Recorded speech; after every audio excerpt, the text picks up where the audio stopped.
Hello students, gate গ্র্যাজুয়েটের education সেকশানের আরও একটি ভিডিওতে তোমাদের জানাই স্বাগত। আমি সুমনা ম্যাম। আজ আমি তোমাদের সঙ্গে একটি নতুন ভিডিও নিয়ে আলোচনা করব। সেটা হলো বর্ধমান ইউনিভার্সিটির বিএ সেকেন্ড সেমিস্টার মেজর পেপারের সাজেশান নিয়ে। তোমাদের টোটাল পরীক্ষা হবে 75 নাম্বারের। 75 নাম্বারের মধ্যে 15 নাম্বার থাকবে কলেজের হাতে, 5 নাম্বার থাকবে কলেজের অ্যাটেন্ডেন্স বা আদার অ্যাক্টিভিটিসের ওপর, এবং 10 নাম্বার থাকবে তোমাদের ইন্টারনালের ওপর। বাকি রইল 60।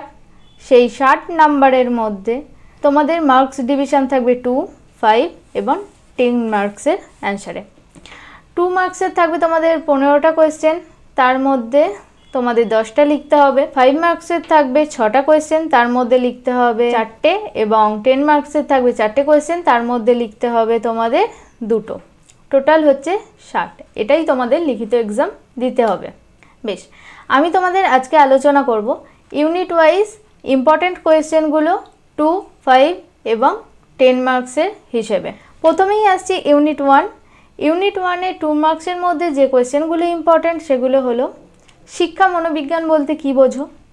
শিক্ষা মনোবিজ্ঞান বলতে কী বোঝো, এই কোয়েশ্চেনটায় অবভিয়াসলি তোমরা লিখবে সংজ্ঞাটা কী। সংজ্ঞা লেখার সময় সবসময় মনে রাখবে, যখন 2 নম্বরে সংজ্ঞা লিখবে তোমরা, তখন একটা লিখবে যেটা সংজ্ঞা, সেই সংজ্ঞা, এবং একটা যে কোনো মনোবিজ্ঞানীর মতে সংজ্ঞাটা কী বা এডুকেশন সাইকোলজি বলতে কী বলেছেন সেটা। 2 নম্বরে আসছি শিক্ষা মনোবিজ্ঞানের 2টি প্রকৃতি উল্লেখ করো। 3 নাম্বার মনোবিজ্ঞানকে কেন আচরণের বিজ্ঞান বলা হয় এবং ইহার সাথে শিক্ষা কিভাবে সম্পর্কিত। এখান থেকে যেটা তোমাদের 5 মার্কসের কোয়েশ্চেনের মধ্যে ইম্পর্টেন্ট ইউনিট 1 থেকে, সেটা হলো শিক্ষা মনোবিদ্যা একটি প্রয়োগমূলক বিজ্ঞান, এটা ব্যাখ্যা করো।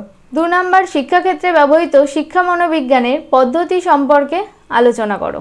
এবং 10 মার্কসের আমি একটাই সাজেশান দেব, সেটা হলো শিক্ষা মনোবিজ্ঞানের বৈশিষ্ট্যগুলো উল্লেখ করো, মনোবিজ্ঞানকে কিভাবে শিক্ষার ক্ষেত্রে প্রভাবিত করে তা ব্যাখ্যা করো। ইউনিট 1-এর এই কোয়েশ্চেনগুলো ভীষণ ইম্পর্টেন্ট, তোমরা ভালোভাবে এইগুলো প্র্যাকটিস করো। এবার আসি ইউনিট 2। ইউনিট 2-তে 2 মার্কসের যে নাম্বার আছে সেখানে দেব। প্রথম কোয়েশ্চেন হচ্ছে বৃদ্ধি বলতে কী বোঝো। আমি আগেই বলেছি তোমরা সবসময় উল্লেখ করবে সংজ্ঞা যেটা সেটা, এবং তার মধ্যে থাকবে যে কোনো শিক্ষা মনোবিজ্ঞানীর মতে বৃদ্ধি কি সেটা একটা লিখতে।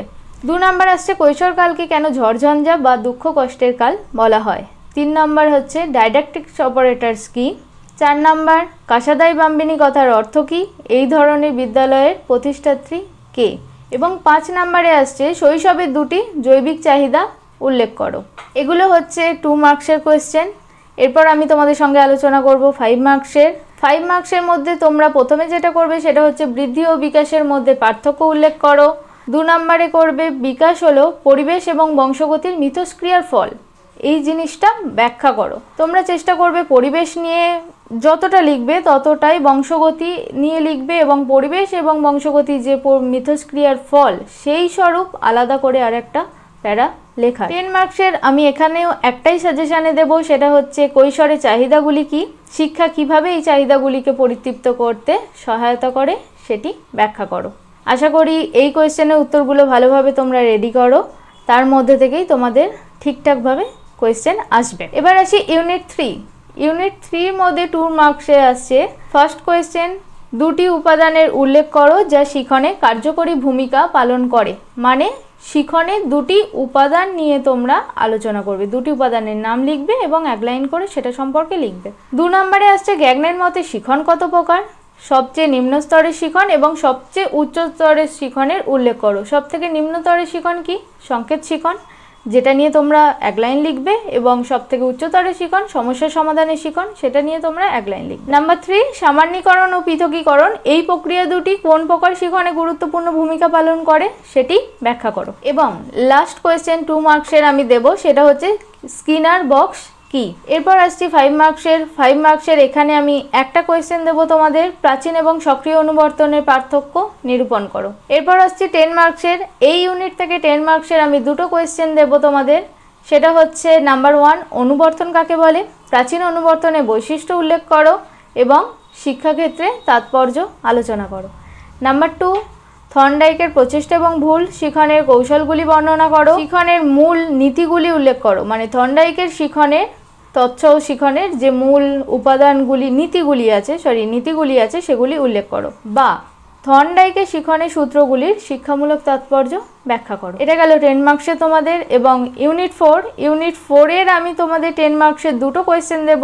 শিখন সঞ্চালন বলতে কি বোঝো? সেকেন্ড যে কোয়েশ্চেনটা দেব সেটা হচ্ছে, একটু ভালো করে শুনবে, সেটা হচ্ছে শিখন সঞ্চালনের যে ভাগগুলো তোমরা পড়েছো তার মধ্যে ধরো অনুভূমিক শিখন সঞ্চালন, উলম্ব শিখন সঞ্চালন, ধনাত্মক, ঋণাত্মক, শূন্য শিখন সঞ্চালন, এইগুলি বলতে কি বোঝো এগুলি তোমরা ভালো করে করবে। এবং 5 মার্কস আর 10 মার্কসের অ্যাড করে আমি একটা দেব, কারণ 10 মার্কসে রেডি করলে তোমরা 5 মার্কসে সেটা পেয়ে যাবে। সেটা হচ্ছে জাডের সামান্যীকরণ তত্ত্বটি ব্যাখ্যা করো। অবশ্যই শিক্ষাক্ষেত্রে গুরুত্ব আলোচনা করবে। এবং সেকেন্ড কোয়েশ্চেন হচ্ছে শ্রেণীকক্ষের সর্বোচ্চ পর্যায়ে শিখন সঞ্চালন ঘটানোর উপায়গুলি ব্যাখ্যা করো। তোমাদের এই কোয়েশ্চেনগুলো খুবই ইম্পর্টেন্ট, এগুলো তোমরা ভালো করে প্রিপেয়ার করো। তোমাদের এক্সামের বেশ কিছুদিন সময় আছে, এখনও হাতে তোমরা সময় পাচ্ছ। এই কোয়েশ্চেন উত্তরগুলো যতটা সুন্দরভাবে রেডি করো তোমরা রেডি করো। এর সঙ্গে যাদের কাছে এডুকেশন পর্যাপ্ত পরিমাণে নোটস নেই বা তোমাদের মনে কোনো দ্বিধা কাজ করছে, তোমরা আমাদের সঙ্গে কন্ট্যাক্ট করতে পারো।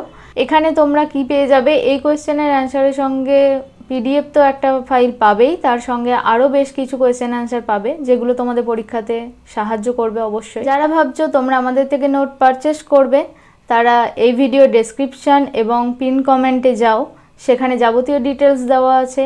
তোমরা সেখান থেকে নোটসগুলো পারচেস করার পদ্ধতি জেনে নাও। আমাদের হাতে বেশ কিছুদিন সময় আছে, তোমরা নিজের মতো প্রিপারেশন শুরু করো। খুব তাড়াতাড়ি তোমাদের সঙ্গে একটা নতুন ভিডিওতে দেখা হবে। এবং সাজেশনগুলো তোমরা বন্ধুদের সঙ্গে শেয়ার করে দাও এবং ভিডিওটি ভালো লাগলে একটা লাইক এবং সাবস্ক্রাইব করে দিও। Thank you.